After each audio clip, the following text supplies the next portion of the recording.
I love my job. I love my job. How many people say that? And how hard do you have to work to get that? Less than 30% of the people in the workplace are engaged. 70% are either partially or fully disengaged. What is that? Is that a problem or is it an opportunity? If you don't engage your employees in today's world, it's going to be painful.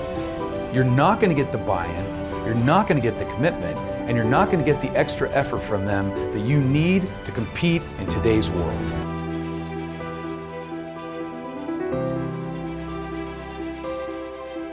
One of the biggest challenges of being a business leader today is prioritizing people above everything else that you're doing, because that's going to be your foundation for success.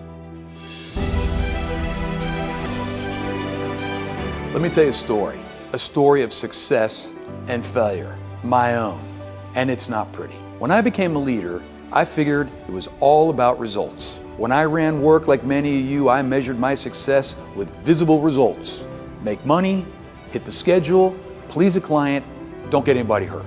If I did all that, I figured, hey, I'm a great leader. So I took that attitude of results first into being a CEO.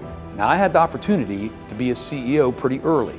So I thought that I was pretty hot shit, and underneath I was insecure and unprepared.